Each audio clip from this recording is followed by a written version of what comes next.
লড়াই করেও পারল না বাংলাদেশ। চাইনিজ তাইপের বিপক্ষে 1-0 গোলে হার নারী দলের। স্টেডিয়াম প্রস্তুত না থাকায় এবছর সিনিয়র সাফ হবে নেপালে।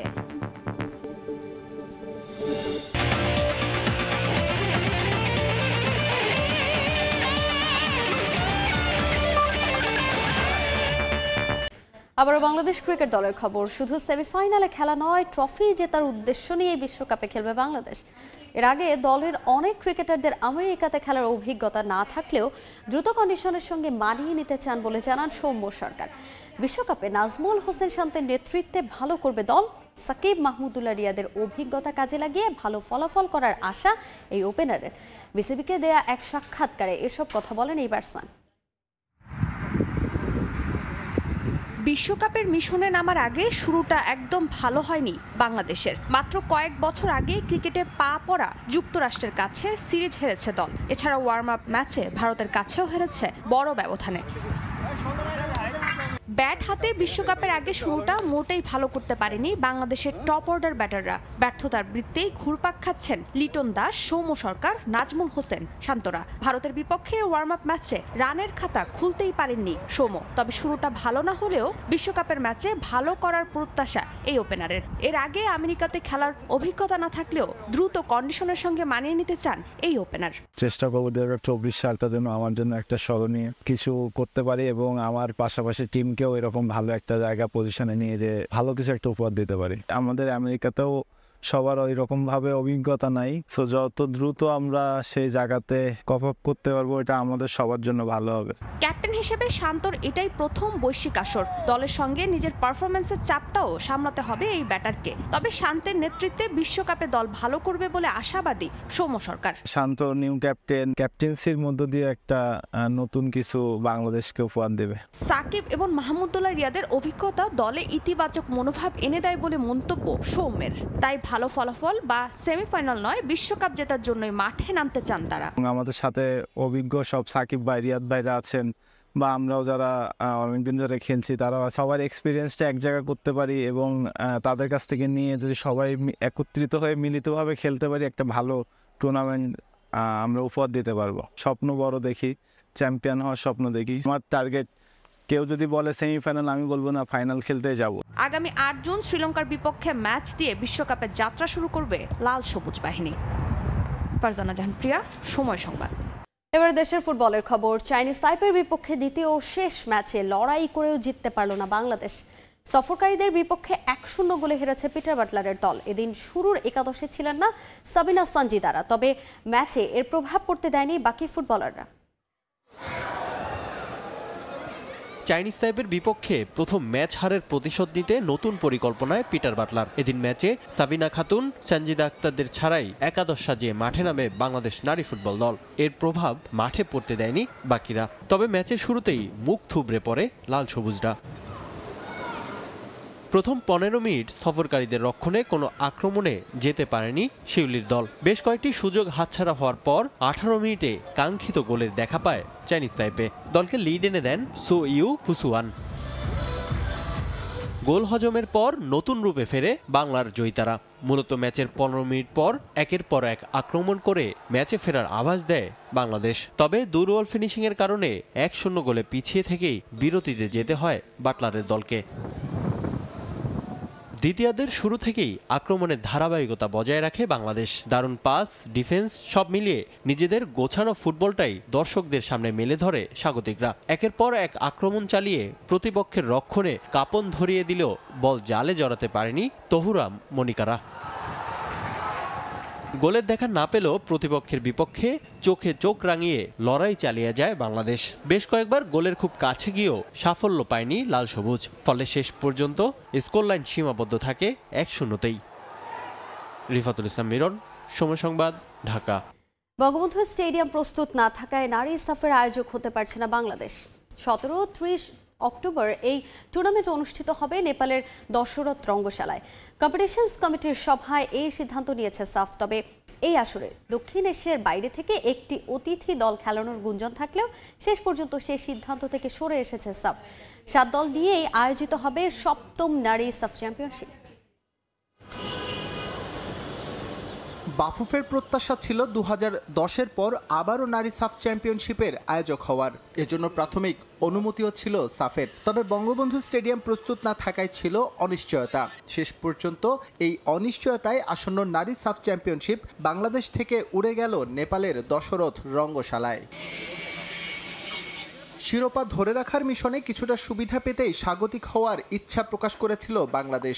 বিকল্প ভেন্যু হিসেবে আলোচনায় উঠেছিল বসুন্ধরা কিংস এরিনার কথাও। তবে স্টেডিয়ামে সাফের কর্তৃত্ব এবং সার্বিক পরিস্থিতি বিবেচনায় নেপালের দশরথ রঙ্গশালাকেই বেছে নিয়েছে দক্ষিণ এশিয়ান ফুটবল ফেডারেশন। আগের থেকে অন্যগুলো হোস্ট কনফার্ম ছিল, একটাই বাকি ছিল ওমেন চ্যাম্পিয়নশিপ, সেটা নিয়ে আলোচনা হয়েছে এবং আমরা ফাইনালাইজ করেছি নেপাল হিসেবে হোস্ট অফ দ্য সাফ চ্যাম্পিয়নশিপ। এবারের সাফ চ্যাম্পিয়নশিপে দক্ষিণ এশিয়ার বাইরে থেকে অংশ নিতে পারে একটি অতিথি দল, এমন গুঞ্জন থাকলেও তা উড়িয়ে দিয়েছে সাফ। গেল আসরের মতো 7 দল নিয়েই সাফ চ্যাম্পিয়নশিপ মাঠে গড়াবে বলে নিশ্চিত করেছেন সংস্থাটির সাধারণ সম্পাদক। আমরা কিন্তু কোনো সময় বলি না 2টা অতিথি দল নেব, 7টা দলই আছে, আমাদের 7টা দলই খেলবে, উপায় নেই তো। নেপাল আয়োজক হওয়ায় হোম কন্ডিশনের সুবিধা বঞ্চিত হবে বাংলাদেশ। তবে শিরোপা ধরে রাখার পথে এই বিষয়টি কোনো ফ্যাক্টর হিসেবে দেখছেন না নীতি নির্ধারকরা। এটা তো আমাদের দুর্ভাগ্য যে আমরা বঙ্গবন্ধু স্টেডিয়াম এখনো রেডি করতে পারিনি, যে কারণে সাফ বাংলাদেশ থেকে চলে গেল। আমার যদি হোম ভেন্যু হতো তাহলে দর্শকের যে সাপোর্টটা আমরা পেতাম, আমাদের মেয়েরা পেত, সেটা তো আমাদের রেজাল্টের জন্য অনেক বেশি পজিটিভ ছিল। পারফরমেন্স শো করার মতো অ্যাক্টিভিটি যথেষ্ট আমাদের নারী টিমে আছে, কিন্তু এখানে ভেন্যুটা হলে সবচেয়ে ভালো হইতো।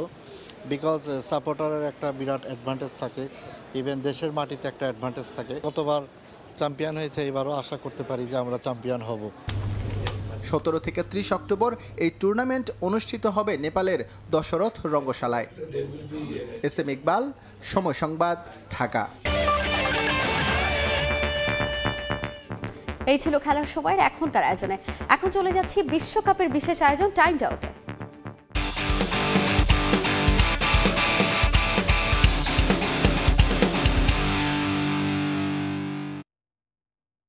সবাইকে আমন্ত্রণ জানাচ্ছি বিশ্বকাপের বিশেষ আয়োজন টাইমড আউটে। আপনাদের সঙ্গে আছে আমি মাকসুম আলম খান এবং আমার সঙ্গে আজ আলোচনার জন্য স্টুডিওতে উপস্থিত আছেন জাতীয় দলের সাবেক ক্রিকেটার তারেক আজিজ খান। তারেক ভাই, আপনাকে স্বাগত আমাদের আয়োজনে। কিছুক্ষণ আগেই একটা ম্যাচ শেষ হয়ে গেল। আমরা এখন পর্যন্ত অন্যান্য দলের যে খেলা দেখেছি, সব খেলাগুলোর মধ্যে সবচেয়ে বড় ম্যাচ বলা হচ্ছিল এটিকে, শ্রীলঙ্কা ভার্সেস সাউথ আফ্রিকা। কিন্তু এই ম্যাচটা আসলে যেই এক্সাইটমেন্ট আমরা আশা করেছিলাম সেইটা আসলে দর্শকদের উপহার দিতে পারেনি শ্রীলঙ্কা এবং দক্ষিণ আফ্রিকা। ম্যাচটা কেমন দেখলেন? I think you are a South Africa fan. I think আপনি অনেক খুশি হওয়ার কথা যে ওই সাউথ আফ্রিকা তার ওয়ার্ল্ড কাপের যাত্রাটা খুব চমৎকারভাবে শুরু করলো। বাট শ্রীলঙ্কান ফ্যান হলে আপনি রিয়েলি ভেরি ডিসঅ্যাপয়েন্টেড যে শ্রীলঙ্কান ব্যাটাররা যেভাবে শো করেছে। আসলে যতটা না আমার কাছে মনে হয়েছে আপনার বলারদেরকে দিতে, তার থেকে মনে হয়েছে অনেক বেশি পাওয়ার প্লেতে তারা ওরা করেছে। এই যে ড্রপ পেস, এই উইকেটের সাথে অ্যাডাপশনের যে জায়গাটা এবং টসে জিতে ব্যাটিং সিদ্ধান্তটা আমাকে কিছুটা অবাক করেছে। যেমন যার সম্পর্কে আমার কোনো ধারণাই নেই, সেটা দেখার আগে আমি আসলে সেটার উপর চড়ে বসেছি। তো আমার কাছে মনে হয় যে শ্রীলঙ্কা কিছুটা তাড়াহুড়া করেছে এবং দিন শেষে আপনাকে বলবো যে is a good bowling display এবং শ্রীলঙ্কাকে খেসারত দিতে হয়েছে আসলে ম্যাচটা হেরে। But the way the batter showing this character, আমার মনে হয় একমাত্র ম্যাথিস ছাড়া আর কারোর ব্যাট দেখে মনে হয়নি যে কেউ আপনার এই উইকেটে ব্যাট করার জন্য নেমেছে। একটা ম্যাচ ছাড়া এখন পর্যন্ত বিশ্বকাপে যে কয়েকটা ম্যাচ হয়েছে, খুব বেশি হাই স্কোরিং ম্যাচ আমরা দেখিনি। আপনার কি মনে হয়েছে আজকের উইকেটটা দেখে বা আউটফিল্ডটা দেখে যে আসলে কত রান হলে, প্রথমে ব্যাট করলে কত রান হলে সেইটা আপনার মনে হয় যে ডিফেন্ড করা সম্ভব হবে? না, ফার্স্ট ম্যাচটা যদি দেখেন, যেটা আপনার বলেছি ইউএসএ অ্যান্ড কানাডা আপনার যখন শুরু করলো, সবাই মনে করলো আরে না, ড্রপ পিস মানে তো আপনার এই ধরনের রান হওয়ার কথা। But when the quality bowler is coming, quality bat যেটা আমরা বলেছি, যেমন এই ড্রপ পিস উইকেটটা it very difficult for batter. আপনি যদি পেস থাকে আপনার বলে, আমরা দেখলাম যে কি খাতারনাক আপনার উইকেটটা অতিরিক্ত একটা এক্সট্রা বাউন্স আপনার ক্যারি করছে। স্পেশালি এই ম্যাচের আমার কাছে আউটফিল্ডটা ভেরি টি-20 সুলভ মনে হয়নি আমার কাছে। বাট আমাদের চোখে যে জিনিসটা ভেসে আছে সেটা হলো রিসেন্টলি আমরা আইপিএল দেখেছি যে ধুমধারাক্কার মানে ইটা দেখেছি, সেই জায়গাটা থেকে এই ধরনের ম্যাচ আসলে দর্শকের জন্য ভেরি ডিফিকাল্ট একসেপ্ট করাটা। বিকজ আপনি যদি দেখেন যে তারপরে আমার কাছে মনে হয় যে উইকেটের দোষ তো ছিলই, বাট শ্রীলঙ্কান ব্যাটাররা আসলে রিয়েল ক্যারেক্টারটা শো করতে পারেনি। এই ধরনের উইকেটে যে অ্যাডজাস্টমেন্ট এটা দরকার ছিল সেই জায়গাটায় আমার মনে হয় তারা পুয়ার ডিসপ্লে শো করেছে। আমরা শ্রীলঙ্কার স্কোর কার্ডটা একটু দেখে নিই, সেখানে চিত্রটা আরো স্পষ্ট হবে নিশ্চয়ই। তারা মাত্র 77 রানে অল আউট হয়েছে। শ্রীলঙ্কা এবং দক্ষিণ আফ্রিকা দুই দলেরই স্কোর কার্ডটা আমরা একটু দেখতে চাই। 77 রানে তারা অল আউট হয়েছে, মাত্র 19 ওভার 2 বল তারা ব্যাটিং করেছে এবং আমরা দেখেছি এনরিক নরখিয়ার একটা মানে বোলিং তাণ্ডব বলা যায় সেটা তিনি চালিয়েছেন। আমরা দেখেছি যে সর্বোচ্চ শ্রীলঙ্কার পক্ষে মাত্র 19 রান করেছেন কুশল মেন্ডিস, 30 বল খেলে 19 রান করেছেন তিনি। এটি কোনো টি-20 সুলভ ব্যাটিং না। আপনি পাওয়ার প্লের কথা বলছিলেন, কুশল মেন্ডিস শুরুতেই ওপেনার নেমেছেন, পাওয়ার প্লে কাজে লাগাতে পারেননি একেবারে। অ্যাঞ্জেলো ম্যাথিউস করেছেন 16 রান, কামিন্দো মেন্ডিস 11, দাসুন সানাকা 9 রান। তাদের মেইন ব্যাটসম্যানদের অবস্থাই এটা। পক্ষান্তরে তাদের বোলিং যদি দেখি আমি, দক্ষিণ আফ্রিকার এনরিক নরখিয়া 7 রান দিয়ে 4 উইকেট 4 ওভারে, এবং কাগিসো রাবাদা 21 রান দিয়ে 2 উইকেট, কেশব মহারাজ 22 রান দিয়ে 2 উইকেট, ওটনেইল বার্টম্যান যার কথা আপনি বলছিলেন 1 উইকেট পেয়েছেন কিন্তু 4 ওভারে মাত্র 9 রান দিয়েছেন। 77 রানে অল আউট করেছে শ্রীলঙ্কাকে। শ্রীলঙ্কার ব্যাটিংয়ে তাকালে কিন্তু দেখবেন আপনি অ্যাঞ্জেলো ম্যাথিউস এন্ড দাসুন সানাকা একটা ছোট্ট পার্টনারশিপের কারণেই কিন্তু এই 77 রানটা হয়েছে। আদারওয়াইজ মনে হচ্ছিল যে আরো আর্লি হয়তো আপনার হয়ে যেতে পারে। বাট আইসিসির আমার কাছে মনে হয় যে টি-20 যেটা আমরা টি-20 সুলভ যে খেলাগুলো দেখার জন্য যে আসলে দর্শক টিকিটের যে হাই প্রাইস আপনি যদি দেখেন এবং দর্শক যদি টানতে হয় তাহলে উইকেটের চরিত্রটা অবশ্যই চেঞ্জ করতে হবে। তাই ভাই শ্রীলঙ্কার আসলে উইকেটের ব্যাপারে অবশ্যই আপনি বলছেন, তার পাশাপাশি শ্রীলঙ্কার আসলে সমস্যাটা কোথায় দেখছেন? এর আগে আমরা এশিয়া কাপের ফাইনালেও দেখেছি তারা নিজেদের মাটিতে কলম্বোতে 60-62 রানে ভারতের কাছে অল আউট হয়ে গিয়েছিল। এই ব্যাটসম্যানরা আসলে তাদের কি ব্যাটিং ডেপথটা নাই এখন? না, সত্যি কথা বলতে কি এরকম ডিসপ্লেটা আমাদের সাথে যেন কন্টিনিউ থাকে তাহলে প্রথম ম্যাচটা আমাদেরই গ্রুপ এটা, তাহলে আমরা অনেক বেশি খুশি হব। বাট আপনি যদি কোয়ালিটি ক্রিকেটার ভাবেন তাহলে শ্রীলঙ্কার কাছে কিন্তু কোয়ালিটি ক্রিকেটার আছে এবং আমার মনে হয় যে যেটা তারা মিস্টেকটা করেছে পাওয়ার প্লেতে এই ধরনের উইকেটে যতটা সহনশীলতা বা অ্যাডজাস্টমেন্টের পরিচয় দেওয়া দরকার ছিল সেই জায়গাটা অনেক বেশি তাড়াহুড়া করেছে। এই উইকেটটাতে যদি আপনি এটা যদি 130 কিংবা 40-এর রান যদি করে ফেলতে পারতো শ্রীলঙ্কা তাহলে কিন্তু সাউথ আফ্রিকার জন্য ভেরি হার্ড টাইম ছিল আমার কাছে ব্যক্তিগত মনে হয়েছে। আপনি দেখেন কিন্তু এরাও কিন্তু 4টা উইকেট ফেলে দিয়েছিল এবং আমরা একটু দক্ষিণ আফ্রিকার স্কোর 16 ওভার খেলতে হয়েছে।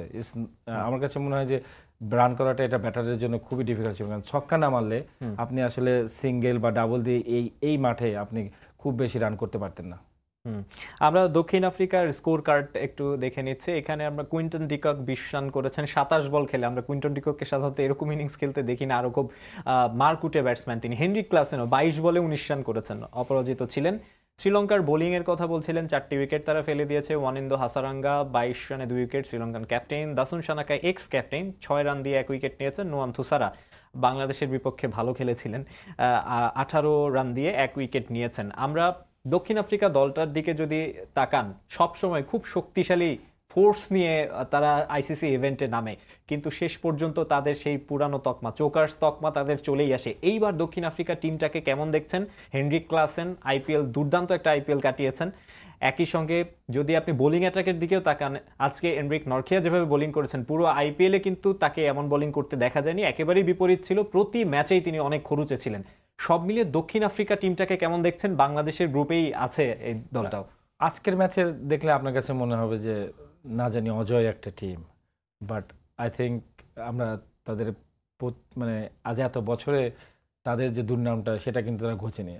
এবং আমাদের যেমন স্টুয়ার্টলা বলে ফেলেছে যে আমরা ভাত খাই দেখি হয়তো আমরা শক্তিশালী হয় না, তাহলে তারা কি খায় যে আজ পর্যন্ত এতদিনে একটা কিছু চেঞ্জ করতে পারে?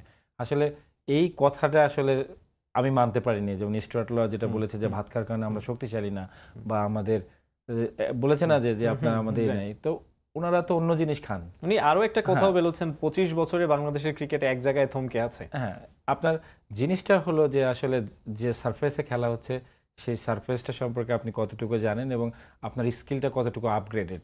আমরা হয়তো ইন্টারন্যাশনালি স্কিলটা হয়তো অতটা আপগ্রেডেড না, বাট সাকিব আল হাসান এই ভাত খেয়ে কিন্তু 17 বছর ধরে নাম্বার 1 ছিলেন। বাট এইখানে যদি দেখেন যে সাউথ আফ্রিকার যে প্রবলেমটা সবসময় যেটা আমরা তাদেরকে ফেস করতে দেখেছি, যে চাপের মুহূর্তে এসে তারা ভেঙে পড়ে। এবং গ্রুপ পর্ব বলেন বা আমরা যেটা দেখেছি যে স্টেজগুলোতে এরা খুব চমৎকার ক্রিকেটটা খেলেন, কিন্তু যখনই আপনার ডু অর ডাই সিচুয়েশনগুলোতে যখন তাদের কাছ থেকে মোর আউটকামটা বের হয়ে আসার কথা, তখনই কিন্তু সাউথ আফ্রিকা আপনার অলওয়েজ আপনার ক্লাপস করেছে। এবং সেই জায়গাটায় আপনার দিস ইয়ার আপনি যেটা বললেন যে আইপিএলে যে মাঠটা খেয়েছে, আমরা ক্লাসেনকে দেখেছি কি চমৎকার আপনার ইচ্ছা ছিল, ডিকক অলসো গুড শেপ। তাদের ওভারঅল তাদের ফিল্ডিংটা খুব ভালো, বোলিংটা তারা সামটাইম স্ট্রাগল করে, but today match I think তারা চমৎকারভাবে ডেলিভার করেছে। বাংলাদেশের কি চান্স আছে এই ভেন্যুতেই কিন্তু তাদের মুখোমুখি হতে হবে? না, আমরা তো বললাম যে আপনার যদি শ্রীলঙ্কা এরকম একটা ডিসপ্লে শো করে তা আমাদের জন্য জেতাটা অনেকখানি সহজ হয়ে যাওয়ার কথা। বাট গিভেন ডেতে যেটা বললাম যে এই ড্রপ পিস উইকেটের বিভিন্ন ক্যারেক্টার আপনারা এক একদিন হয়তো আমরা এই টি-20 ফরম্যাটে আপনি দেখতে পারবো, বাট যদি এই ধরনের উইকেট প্রডিউস হয় তাহলে এটা বাংলাদেশের জন্য কঠিন হয়ে যাবে। যে শ্রীলঙ্কা বলেন বা সাউথ আফ্রিকা বলেন যাদের সাথে খেলি, এই ধরনের উইকেট হলে আপনাকে আমার আইসিসি মনে হয় যে নেক্সট টাইম তাদেরকে চিন্তা করতে হবে যে আসলে ড্রপ পিসের উইকেটগুলোতে কী ধরনের ক্যারেক্টারটা শো করা উচিত। দক্ষিণ আফ্রিকা এবং শ্রীলঙ্কা। এবার আমরা একটু কাল ভোরে যে ম্যাচটি রয়েছে সেটি নিয়ে আলোচনা করি। আফগানিস্তান এবং উগান্ডা মুখোমুখি হবে। আফগানিস্তান টিমটা কিন্তু সবসময় বেশ এক্সাইটিং। এই যে সি গ্রুপের যে দলগুলো সেগুলো আমরা দেখে আসবো। সি গ্রুপে আফগানিস্তান এবং উগান্ডার পাশাপাশি আরও যে 3টি দল রয়েছে তারা হচ্ছে পাপুয়া নিউগিনি, ওয়েস্ট ইন্ডিজ এবং নিউজিল্যান্ড। পাপুয়া নিউগিনি এবং ওয়েস্ট ইন্ডিজ কিন্তু একটা ম্যাচ খেলেছে যেটা নিয়ে আমরা গতকাল আলোচনা করেছিলাম। সেখানে ওয়েস্ট ইন্ডিজকে একটা লম্বা সময় ম্যাচের পাপুয়া নিউগিনি বেশ হুমকি দিয়ে রেখেছিল। সব মিলিয়ে আপনার এই গ্রুপটাকে কেমন লাগছে এবং আফগানিস্তান উগান্ডা ম্যাচটিতে আপনি কাকে এক্সপেক্ট করছেন জিতবে? না, এমনি সাধারণভাবে দেখলে তো আপনি আফগানিস্তান একটা চমকের নাম হয়ে গেছে, কারণ lot of individual talented player আপনার আফগানিস্তান এই মুহূর্তে বিলং করছে। এবং বিশ্বে আসলে যেখানে ফ্র্যাঞ্চাইজি ক্রিকেট হয়, আমরা আইপিএলেও যদি দেখি, আইপিএলে কিন্তু আফগানিস্তানের অনেক ক্রিকেটার খেলেছে। আমরা একটু দেখে নিব আইপিএলে কোন কোন ক্রিকেটার ছিল আফগানিস্তানে। মানে ফ্র্যাঞ্চাইজি ক্রিকেটগুলোতে সারা বিশ্বেই আফগানিস্তানের ক্রিকেটারদের কিন্তু এখন একটা অন্যরকম সুনাম রয়েছে। রশিদ খান রয়েছেন, মোহাম্মদ নবী, গুলবাদিন নাইব, ফজল হক ফারুকি, নাভিনুল হক, রহমানুল্লাহ গুরবাজ, আজমাতুল্লাহ মরজাই, নূর আহমেদ, এদের অনেককে আপনি খুব কাছ থেকে দেখেছেন বিপিএল এর সৌজন্যে। হ্যাঁ, আপনার দেখার তো সুযোগ হয়েছে। দে আর অল আর ইন্ডিভিজুয়াল ট্যালেন্ট। এবং আপনি যদি আমরা যদি ফ্র্যাঞ্চাইজি ক্রিকেটের সব থেকে হাই ক্লাস দেখি তাহলে আইপিএল, এবং আইপিএল এর মঞ্চে দেখেন আপনি ওদের 8টা প্লেয়ার, বাংলাদেশের কিন্তু মাত্র একজন, বাট 8টা প্লেয়ার, এবং দে অল আর কোয়ালিটি। আপনাকে স্বীকার করতেই হবে ইন্ডিভিজুয়াল স্কিলের জায়গাতে তারা, মানে আমি মনে করি যে ওয়ার্ল্ড ক্রিকেটের অনেকের সাথে সমকক্ষ, যাদেরকে আমরা একদম লিজেন্ডের কাতারে মানে ভাবে। আপনি রাশিদ খান নিজের অবস্থানটা অন্য লেভেলে নিয়ে গেছে। মুজিব হয়তো লিটল বিট ডাউন, বাট তারপরেও কিন্তু আমরা জানি কোয়ালিটি। আপনি যেটা বললেন রিসেন্টলি আমরা ওমর জায়ের একটা বিশাল বড় আপনার চেঞ্জ দেখলাম। আপনি যেটা বললেন আমরা রংপুর রাইডার্স একসাথে কাজ করার কারণে ওদের সম্পর্কে একটা পরিষ্কার ধারণা আছে। নাভিদ আমাদের এক ম্যাচ খেলেও গিয়েছিল, এবং আপনি অবাক হয়ে যাবেন যে যেটা হলো যে আমরা যখন ম্যাচটা হেরেছিলাম Rangpur Riders, he was crying because যে সে তার বেস্টটা দিতে পারেনি। মানসিকতাটাই এত, তো অনেক সাহসী, তারা জাতি হিসাবে সাহসী। আমরা জানি যে দে আর টাফ এবং রাফ, দুটোটাই তাদের ভিতরে সংমিশ্রণ আছে, এবং তাদের ভিতরে একটা আলাদা জেদ কাজ করে, যেটা আমরা সবসময় এখন কোচিংয়ে কাজ করি। কোচিংয়ে আমরা সবসময় চাই যে প্লেয়ারটার ভিতরে ওই জিদটা কাজ করুক, যেটা তাকে সবার থেকে আলাদাভাবে নিজেকে প্রকাশ করতে পারে। অ্যাট দিস মোমেন্ট ওয়ার্ল্ড ক্রিকেটে ওরা নিজেদেরকে একটা আলাদা পরিচয়ে নিজেদেরকে পরিচিত করতে চাচ্ছে, এবং সেই জায়গাটায় this all are individual talent যদি একসাথে হয় তাহলে এবারের ওয়ার্ল্ড কাপে, যেটা আমি বলেছি আপনার এই গ্রুপ থেকে আপনার নিউজিল্যান্ডের জন্য মনে হয় টাফ টাইম অপেক্ষা করছে। ওয়েস্ট ইন্ডিজ অ্যান্ড আফগানিস্তানের একটা ভালো চান্স রয়েছে এই গ্রুপ থেকে আপনাকে কোয়ালিফাই করার।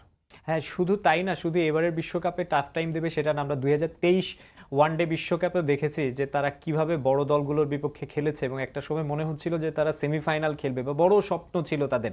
আমি বিপিএল এর যখন মানে রংপুর রাইডার্সের ম্যাচের পরে আমি সিলেটে মোহাম্মদ নবীর সঙ্গে আমার একটা ইন্টারভিউ করার সুযোগ হয়েছিল। সেখানে আমি তাকে জিজ্ঞেস করেছিলাম 2023 ওয়ানডে বিশ্বকাপ সম্পর্কে।